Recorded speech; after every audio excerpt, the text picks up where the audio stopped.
اور اس سوال کا جواب مجھے فوراً مل گیا۔ بے شک یہ وہی تھا، یہ اسی کی آواز تھی، یا یہ وہی آواز تھی جو میں نے قصر ریجنال میں نشست گاہ میں کئی سال پہلے سنی تھی۔ ہاں ہاروت، میں نے بے پرواہی سے ایک جمائی لے کر کہا، اگر مہمان آدھی رات کے وقت اور یوں بغیر اطلاع دیے چلے آئیں تو ہم ان کا اسی طرح استقبال کرتے ہیں، لیکن اب چونکہ تم آ ہی گئے ہو تو میں پوچھتا ہوں تمہیں آنے میں تاخیر کیوں ہوئی؟ اے اندھیرے کے پاسبان، اے میکمزن، ہاروت نے قدرے بے چین آواز میں کہا، کیونکہ وہ ہاروت کے علاوہ اور کوئی نہ تھا۔ ہم اس تاخیر کی معافی چاہتے ہیں، صدق دل سے معافی چاہتے ہیں۔ حقیقت یوں ہے کہ جب ہمیں یہ اطلاع ملی کہ تم پیزا ٹاؤن تک پہنچ گئے ہو تو ہم فوراً روانہ ہو گئے، بلکہ یوں کہو کہ روانہ ہونے کی کوشش کی کہ حسب وعدہ وقت پر یہاں پہنچ جائیں، لیکن ہم بھی آخر انسان ہیں، دیوتا تو میں نہیں کہ دشواریوں کو سمیٹ لیں۔ ہمیں معلوم ہو چکا تھا کہ تمہارے پاس کتنا بہت سامان ہے اور ساز و سامان کو لادنے کے لیے اونٹوں کا انتظام کرنا لازمی تھا، اور ہمارے اونٹ اس وقت دور دراز کی چراگاہوں میں تھے۔ اس کے علاوہ یہ بھی ضروری تھا کہ صحرا میں ایک خاص وقت جس سے صرف ہم واقف ہیں کنواں بھی کھود لیا جائے کہ وہاں سے اونٹوں کو پانی پلایا جا سکے۔ چنانچہ ذرا دیر ہو گئی۔ اس کے باوجود میکمزن، تمہیں یہ تسلیم کرنا پڑے گا کہ ہم عین وقت پر پہنچے ہیں، بلکہ وقت سے 4-5 گھنٹے پہلے، کیونکہ سورج کی پہلی کرن کے ساتھ ہی کیا تم واپس لوٹ جانے والے تھے؟ بے شک تم عین وقت پر آئے ہو، میں نے ذرا غصے اور حیرت زدہ ہو کے کہا۔ غصہ مجھے اس خیال سے آیا کہ وہ میرے نجی حالات سے باخبر تھا، اور حیرت اس بات پر ہوئی کہ خدا جانے کس طرح اسے ہمارے معاملات کا پتہ لگ جاتا ہے۔ بہرحال اب چونکہ تم آ ہی گئے ہو اس لیے میں تمہیں خوش آمدید کہتا ہوں، خیمے میں آ جاؤ، حالانکہ میں نہیں جانتا کہ تم بھوت ہو یا انسان۔ بہرحال تم جو کوئی بھی ہو باہر کی سردی میں ٹھٹر جاؤ گے، چنانچہ اندر آؤ۔ چنانچہ ہاروت و ماروت خیمے میں آ گئے، اور ان دونوں نے اپنی مدد آپ کرو کے اصول پر عمل کرتے ہوئے جن کی بوتل انڈیلتے ہوئے جام لبالب بھر لیے، اور میں نے اپنا جام اٹھاتے ہوئے کہا، ہاروت و ماروت، تمہارا جام صحت، اور میں نے ایک چسکی لے کر جام ہینس کی طرف بڑھا دیا۔ مؤخر الذکر ایک ہی گھونٹ میں جام خالی کر گیا۔ یہ ایک چسکی بھی میں نے اس لیے تھی کہ اس آدھی رات کی پراسرار ملاقات کے متعلق مجھے غور کرنے کا وقت مل جائے، اور اس اثنا میں میرے اعصاب بھی سکون پذیر ہو جائیں جو ان دو بھوتوں کی غیر متوقع آمد سے جھنجھنا اٹھے تھے۔ تمہارا جام صحت آقا میکمزن، ہاروت و ماروت نے ایک زبان ہو کے کہا، اپنے سر پیچھے کی طرف ڈھلک کے جام کو اپنی حلق میں انڈیلا، اور پھر خالی جام میرے سامنے یوں احترام سے رکھ دیے وہ گویا ان کے ہیکل کے مقدس جام ہوں۔ اب کیا لینے آئے ہو ہاروت؟ میں نے قدرے جھنجھلا کے پوچھا۔ دونوں خاموش رہے۔ ہاروت و ماروت، تمہیں یاد ہوگا کہ تم نے ایک خاتون کو ایک مالا تحفے میں دی تھی، اور پھر تم نے اس خاتون کو چرا لے جانے کی کوشش کی تھی لیکن ناکام رہے تھے۔ کیا میں پوچھ سکتا ہوں کہ اس کے بعد تم انگلستان سے فرار ہونے میں کس طرح کامیاب ہو گئے، اور پھر تم نے اس خاتون کے ساتھ کیا سلوک کیا؟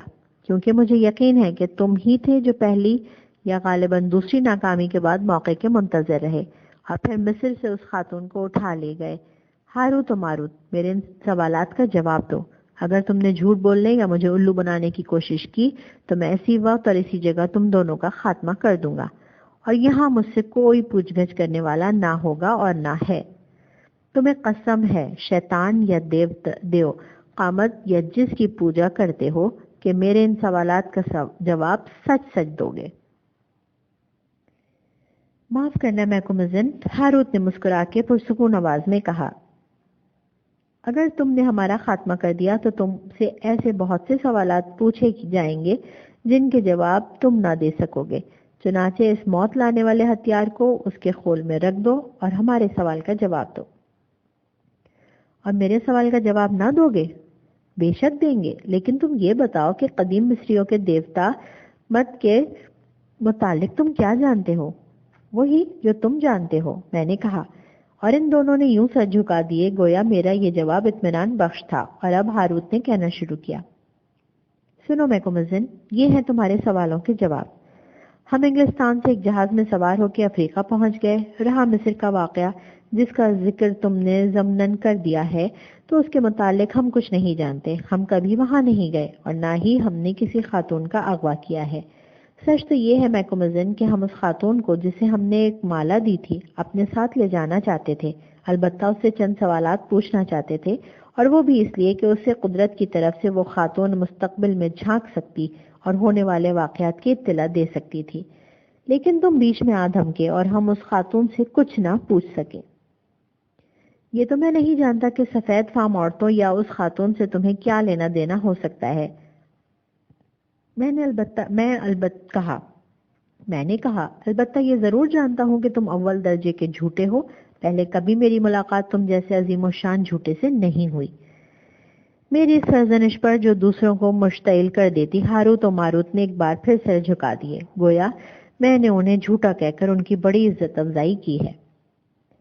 میکمزن، ہاروت نے بڑے ادب سے کہا، مناسب ہوگا کہ ہم عورتوں کے ذکر کو یہیں ختم کر کے ان معاملات کے متعلق گفتگو کریں جن کا تعلق مردوں سے ہے. ہم نے کہا تھا کہ تم ایک نہ ایک دن یہاں ضرور آؤ گے اور دیکھو تم آ گئے. حالانکہ اس وقت تم نے ہماری پیشن گوئی کو ہنسی میں اڑا دیا تھا. ہم نے وعدہ کیا تھا کہ ہم تمہارے استقبال کو حاضر ہو جائیں گے. سو دیکھو ہم حاضر ہیں. ہمیں کیسے معلوم ہوا کہ تم آ گئے ہو اور یہ کہ ہم کسی طرح یہاں تک پہنچے ہیں؟ سو اس سوال کا جواب دینا ضروری نہیں. اس کے متعلق تم خود ہی کوئی فیصلہ کر لو، بشرط یہ کہ ضروری ہو. ہاں تو میکمزن، اب کہو، کیا تم ہمارے ساتھ چلنے اور دیوتائی شر جانا کا خاتمہ کرنے کے لیے تیار ہو؟ تو چلو کہ تمہاری سواری کا اونٹ تیار ہے. ایک اونٹ پر 4 آدمی سوار نہیں ہو سکتے ہاروت، میں نے اس کے سوال کا جواب دینے کے بجائے کہا. میکمزن، جہاں تک تمہاری پھرتی، بہادری اور جرت کا تعلق ہے، بے شک تم 4 آدمیوں کے برابر ہو، لیکن تمہارا جسم ایک ہے اور ایک اونٹ تمہارے لیے کافی ہے. اگر تمہارا خیال ہے کہ میں تنے تنہا تمہارے ساتھ چل رہا ہوں تو مجھے کہنا پڑتا ہے کہ تمہارا یہ خیال غلط ہے. میں نے کہا، میرے ساتھ ایک ملازم ہے جس کے بغیر میں ایک قدم بھی آگے نہیں بڑھا سکتا. اور میں نے ہینس کی طرف اشارہ کیا. ہاروت و ماروت نے اپنی اس نظر سے جو دل میں اتر جاتی تھی ہینس کے باطن کا جائزہ لینے لگے. میں نے اپنی بات جاری رکھتے ہوئے کہا، اس کے علاوہ میرے ساتھ ریجنال بھی ہے جو افریقہ میں انجیرا کے نام سے مشہور تھا، اور اس کے ساتھ اس کا ملازم ہے جو افریقہ میں بینا کے نام سے یاد کیا جاتا ہے. یہ بینا وہی شخص تھا جس کے کپڑوں سے تم نے سانپ برآمد کیے تھے، اور میں ان دونوں کو اپنے ساتھ لیے بغیر نہیں جا سکتا. میکمزن، ہمارے خفیہ اور پراسرار وطن کے دروازے تمہارے لیے، صرف تمہارے لیے کھلے ہیں، اور وہ بھی اس لیے کہ ہم چاہتے ہیں کہ تم جانا کا خاتمہ کرو، جس کے عوض ہم نے تمہیں انعام دینے کا بھی وعدہ کیا ہے. تنہا تم ہمارے ملک میں آ سکتے ہو، کسی اور کو وہاں آنے کی اجازت نہیں. تو پھر تم ہی ہاتھی جانا کا خاتمہ کرنا، کیونکہ میں تو اپنے ان دوستوں کے بغیر ایک قدم بھی آگے نہیں بڑھاؤں گا. لیکن اگر ہم تمہیں جبرن اٹھا لے جائیں تو؟ اور اے ہاروت و ماروت، اگر میں اسی وقت تمہارا خاتمہ کر دوں تو؟ بے وقوفو، اس وقت میرے ساتھ بہت بہادر آدمی ہیں جو میرا اشارہ پاتے ہی تم پر ٹوٹ پڑیں گے، اور اگر ضرورت ہوئی تو اپنی جان کی بازی لگا دینے سے بھی دریغ نہ کریں گے. اگر تم یا جو بھی تمہارے ساتھ آئے ہیں جنگ ہی کرنا چاہتے ہو تو ہم بھی تیار ہیں. اگر تم لوگوں کے دانت نہ کھٹے کر دیے تو مجھے میکمزن نہ کہنا. ہینس، جاؤ مازیٹو لوگوں کو بیدار کر کے انہیں میرا یہ حکم سنا دو کہ وہ مسلح ہو کر صف بندی کر لیں، اور دیکھو الجیرا اور بینا کو بلا کر آؤ. ٹھہرو میکمزن، ہاروت نے کہا، اور یہ خطرناک ہتھیار رکھ دو، کیونکہ ایک بار پھر میں اپنا پستول ہاتھ میں لے چکا تھا. حالانکہ ہم تمہارے بھی ہتھیار سے اس قدر محفوظ ہیں کہ تم تصور بھی نہیں کر سکتے، اور حالانکہ تم ہمارا بال بھی کا نہیں کر سکتے، لیکن تم جیسا چاہتے ہو ایسا ہی ہوگا. تمہارے ساتھی بھی تمہارے ساتھ جائیں گے، لیکن اگر تم یوں ہی چاہتے ہو تو یوں ہی صحیح. لیکن ہم ان کے متعلق کسی قسم کا کوئی وعدہ نہیں کر سکتے. اگر ان پر کوئی مصیبت آئی تو اس کے ذمہ دار وہ خود ہوں گے، اور ہم ہر الزام سے بری ہوں گے. البتہ ہم یہ بتا دینا ضروری سمجھتے ہیں کہ مقدس روح نے ہمیں اطلاع دی ہے کہ اگر تمہارے ساتھی اس سفر میں تمہارے ساتھ رہے تو ان میں سے چند موت کا شکار ہو جائیں گے. مطلب یہ ہے کہ تم انہیں قتل کر دو گے؟ نہیں میکمزن، ہمارا مطلب یہ ہے کہ کاندا لینڈ میں چند ہستیاں ہم سے زیادہ طاقتور ہیں جو تمہارے ساتھیوں میں سے ایک دو کو بھیٹ چڑھا دیں گے. تم بے شک زندہ رہو گے، کیونکہ تمہاری سلامتی مقدر ہو چکی ہے، لیکن تمہارے 3 ساتھیوں میں سے 2 کے لیے موت مقدر ہو چکی ہے۔ یہ ہم نہیں جانتے کہ تمہارے یہ 2 ساتھی کون سے ہیں۔ بہت عمدہ، ہاروت و ماروت، بہت عمدہ، لیکن اس بات کی کیا ضمانت ہے کہ میں بھی مارا نہ جاؤں گا؟ یہ میں کیسے یقین کر لوں کہ تم مجھے دھوکہ دے کر اپنے ملک میں نہیں لے جا رہے کہ وہاں مجھے بھی اذیتیں دے کر قتل کر دو، اور وہ بھی ہمارا ساز و سامان قبضے میں کرنے کے لیے؟ مجھے تم پر اعتبار نہیں ہے۔ تمہاری جان سلامت ہے میکمزن، تمہیں ہم پر اعتبار کرنا چاہیے، کیونکہ ہم قسم کھاتے ہیں جسے توڑنا ممکن نہیں، ہم طفل مقدس کی قسم کھاتے ہیں۔ ہاروت و ماروت نے ایک زبان ہو کے کہا اور پھر اپنے سر جھکا دیے، یہاں تک ان کے ماتھے زمین پر ٹک گئے۔ میں ہنسا، بے اعتباری کی مصنوعی ہنسی۔ تم ہنس رہے ہو میکمزن، ہاروت و ماروت نے کہا۔ بے شک تمہیں ہنسنا ہی چاہیے، کیونکہ تم نہیں جانتے کہ اس شخص کی کیا حالت ہو جاتی ہے جو یہ قسم توڑتا ہے۔ تمہیں ہم پر اعتبار نہیں ہے میکمزن، تم سمجھتے ہو کہ ہم اپنی قسم توڑ دیں گے؟ اچھی بات ہے، آؤ اور دیکھو، تمہارے خیمے سے 5 قدم دور ایک دلکوڑا ہے جس کی چوٹی پر چڑھ کے تم صحرا کی طرف دیکھا کرتے تھے۔ بے شک یہ جھوٹ نہ تھا، حالانکہ میں یہ نہ معلوم کر سکا کہ میری اس حرکت کا پتہ انہیں کس طرح چل گیا۔ جاؤ میکمزن، ایک بار پھر مکوڑے پر چڑھ جاؤ۔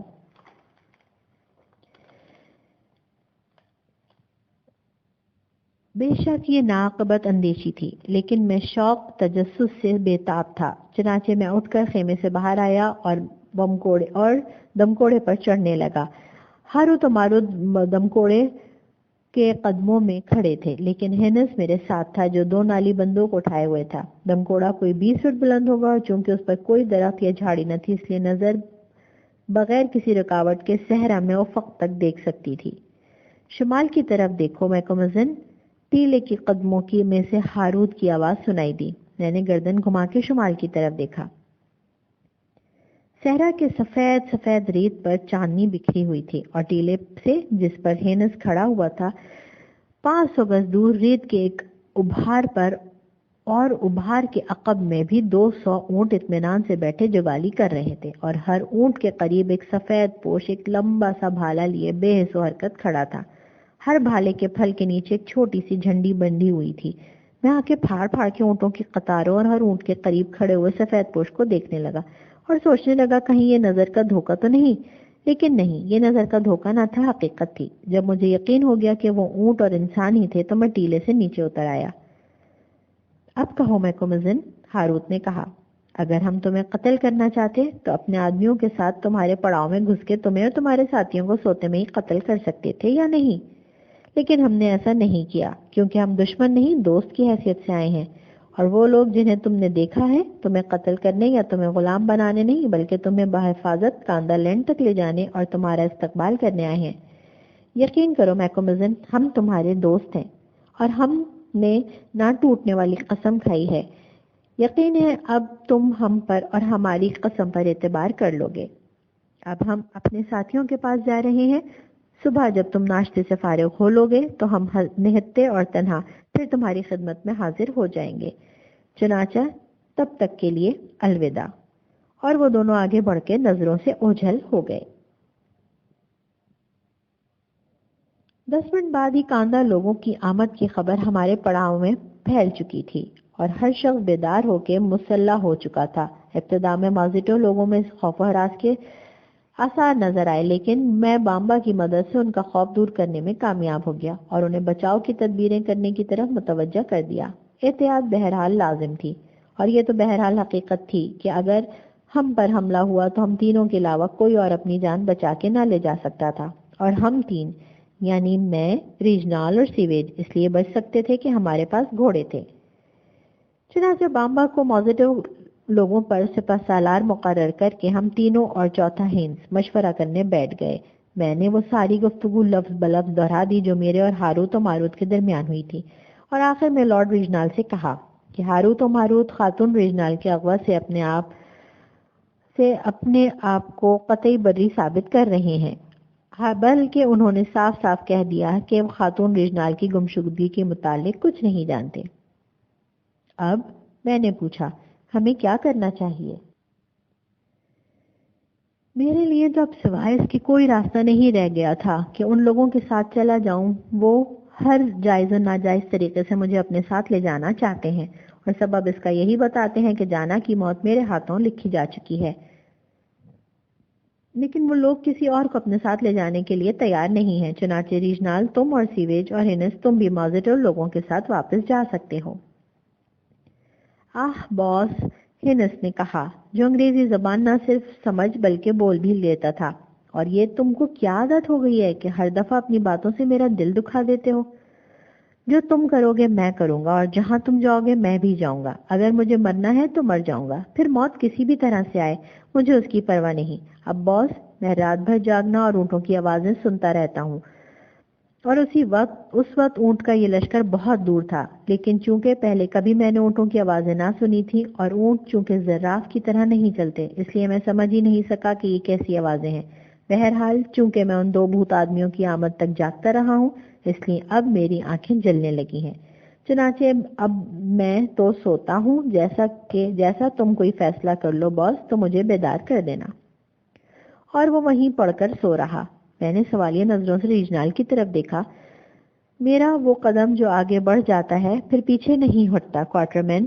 وہ بولا، میں کاندر لینڈ میں ضرور جاؤں گا. باوجود اس کے کہ ہاروت اور ماروت تمہاری بیوی کے متعلق کچھ نہیں جانتے. میں نے کہا، ریجنال، اگر ہاروت و ماروت نے غلط نہیں کہا ہے اور واقعی تمہاری بیوی کاندر لینڈ میں نہیں ہے تو پھر وہاں جانے سے فائدہ اور مخفی شوق تجسس یا ایک دلچسپ تجربہ اور کیا کہوں. ریجنال نے کہا، اگر ہاروت و ماروت نے سچ کہا اور اگر وہ واقعی میری بیوی کے متعلق کچھ نہیں جانتے تو پھر میری زندگی میں رہ بھی کیا جاتا ہے. اگر کاندر لینڈ میں میری بیوی نہیں ہے تو ہنس کی طرح مجھے بھی اپنی زندگی کی پرواہ نہیں. اگر میری قسمت میں یہی لکھا ہے کہ دیار غیر میں اپنی موت کو لبیک کہوں تو یوں ہی صحیح. لیکن کوارٹر مین، ہاروت و ماروت نے میری بیوی کے متعلق جو کچھ کہا ہے اس کا ایک لفظ بھی سچ نہیں ہے. کوئی غیبی آواز میرے کان میں کہہ رہی ہے کہ انہوں نے جو کچھ کہا ہے وہ جھوٹ ہے. وہ میری بیوی کی گمشدگی کے متعلق بھی کچھ جانتے ہیں لیکن کسی وجہ سے لا علمی ظاہر کر رہے ہیں، اور یہی وجہ ہے کہ وہ چاہتے ہیں کہ میں تمہارے ساتھ نہ چلوں اور یہیں سے واپس لوٹ جاؤں. تمہارا میرے ساتھ چلنا مناسب ہوگا یا نہیں اس کا فیصلہ اب تم ہی کر لو. ریجنال، میں نے کہا، اور خدا کرے کہ تمہارا فیصلہ غلط نہ ہو. سیویج، تمہارا کیا ارادہ ہے؟ لیکن کوئی فیصلہ کرنے سے پہلے یہ سوچ لو کہ ہاروت و ماروت نے کہا ہے کہ ہم اگر چاروں ان کے ساتھ گئے تو ہم میں سے صرف 2 آدمی زندہ واپس آئیں گے. یہ بات تو سمجھ میں نہیں آتی بلکہ ناممکن معلوم ہوتی ہے کہ وہ دونوں مستقبل میں جھانک سکتے ہیں. اس کے باوجود اس سے تو تمہیں بھی انکار نہ ہوگا کہ پراسرار ہاروت و ماروت کی اکثر پیشن گوئیاں صحیح ثابت ہوئی ہیں. صاحب، سیویج نے کہا، ان 2 میں سے جن کی موت کی پیشن گوئی ان 2 جادوگروں نے کی ہے، اگر ایک میں ہوں تو یوں ہی صحیح. میری ایک بوڑھی ماں ہے، ایک بیوہ بہن ہے اور اس کے بچے ہیں. لیکن انگلستان سے روانہ ہونے سے پہلے سرکار نے میری ماں، بہن اور ان کے بچوں کے لیے ماہانہ وظیفے کا انتظام کر دیا ہے. چنانچہ میں مطمئن ہوں کہ میرے بعد وہ بھوکوں نہیں مریں گے. اس کے علاوہ اگر میں اکیلا مازیٹو لوگوں کے ساتھ واپس گیا تو ظاہر ہے کہ ان کی بستی میں ہی رہ پڑوں گا کیونکہ میں ساحل تک پہنچنے کے راستے سے واقف نہیں، اور اگر میں مازیٹو لوگوں میں ہی رہ پڑا تو انہی لوگوں کی طرح جنگلی بن جاؤں گا اور میں یہ نہیں چاہتا. چنانچہ میں بھی آپ کے ساتھ چل رہا ہوں، آگے جو خدا کو منظور. بے شک، آگے جو خدا کو منظور. میں نے اس کی بات دہرائی اور پھر کہا. چنانچہ یہ طے رہا کہ ہم چاروں اس انجان مہم اور اندیکھے ملک کی طرف روانہ ہو رہے ہیں. اب مناسب ہوگا کہ ہم بامبا کو اپنے اس فیصلے سے آگاہ کر دیں. چنانچہ فوراً ہی بامبا کو طلب کیا گیا. اس نے ہمارے اس فیصلے کو خلاف توقع بڑے صبر و سکون سے سنا، اور جب میں خاموش ہوا تو اس نے اپنی اکلوتی آنکھ میرے چہرے پر گاڑ کے کہا، میکومزن، تم سے مجھے اسی فیصلے کی توقع تھی. تمہاری جگہ اگر کسی اور نے یہ فیصلہ کیا ہوتا تو میں اسے پاگل سمجھ لیتا. لیکن مجھے یاد ہے کہ جب تم پونگو لوگوں میں جانے کا فیصلہ کر چکے تھے تو میں نے یہی کہا تھا کہ تم پونگو لینڈ میں عجیب و غریب کارنامے انجام دے کر صحیح سلامت واپس آ گئے تھے، اور مجھے یقین ہے کہ اس دفعہ بھی تم صحیح سلامت واپس آ جاؤ گے، کیونکہ میں سمجھتا ہوں کہ چند روحیں ہیں جو تمہارے ساتھ جاتی اور تمہاری حفاظت کرتی ہیں. رہے تمہارے ساتھی تو ان کے متعلق کچھ نہیں جانتا. وہ جانے اور ان کی محافظ روحیں جانے، یا پھر کاندہ لوگ جانے. میکومزن، الوداع.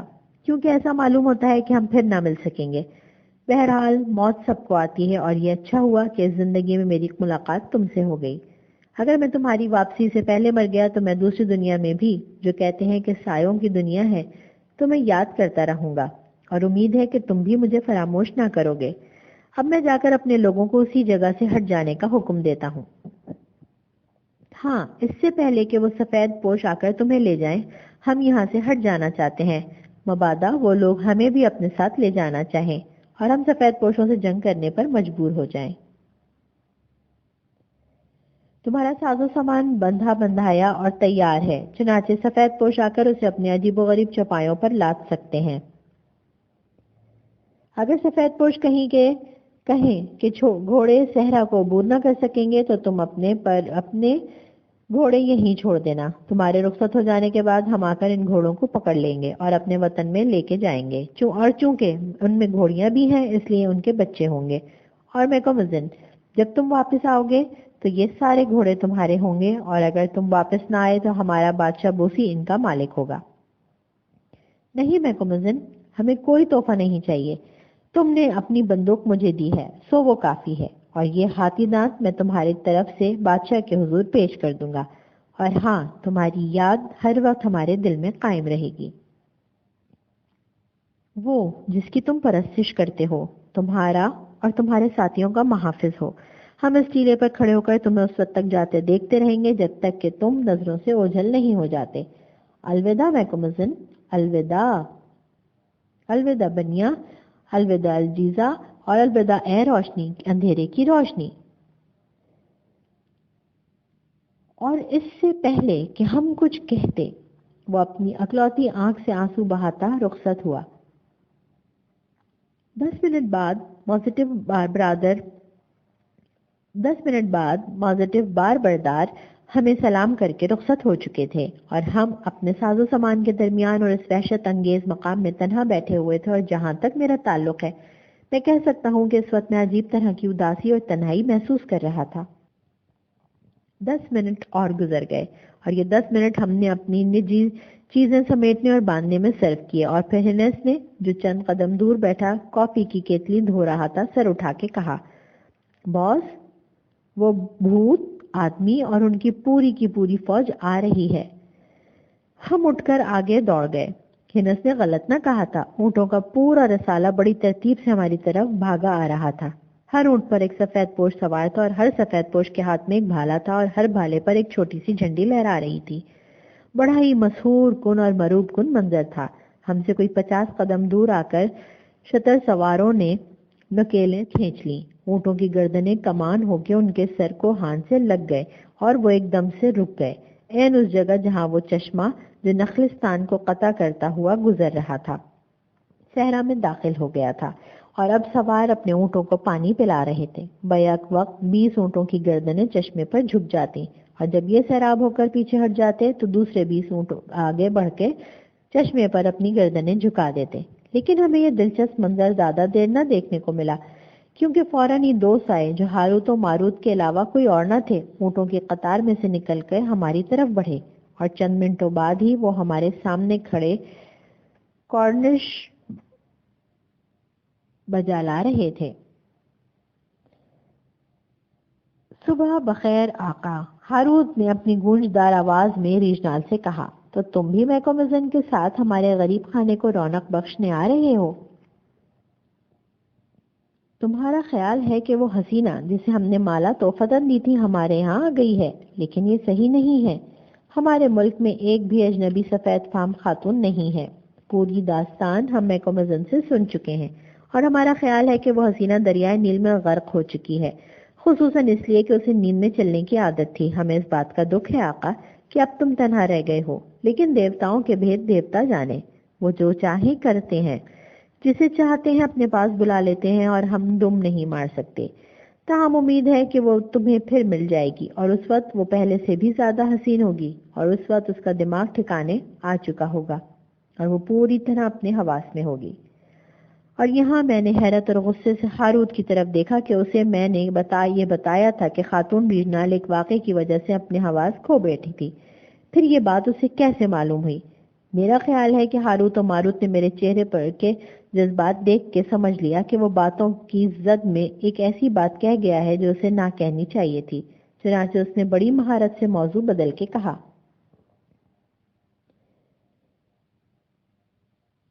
آقا ایجنسا، ہم تمہیں خوش آمدید کہتے ہیں، لیکن یہ بتا دینا ضروری سمجھتے ہیں کہ یہ سفر بہت زیادہ خطرناک ہے، خصوصاً اس لیے کہ ہاتھی جانا اجنبیوں کو پسند نہیں کرتا۔ اور اس نے آواز دبا کے کہا، اور ہاتھیوں کو تمہارے خون جسم کی بو سے نفرت ہے، اور چونکہ سارے ہاتھی ایک ہی نسل سے ہیں، اس لیے ایک ہاتھی کو جس چیز سے نفرت ہوتی ہے دوسرے کو بھی اسی سے نفرت ہوتی ہے۔ پارٹ نمبر 7 یہاں اختتام پذیر ہوا۔ کتاب روح کی پکار، کتاب کا بقیہ حصہ پارٹ نمبر 8 میں سماعت کیجیے۔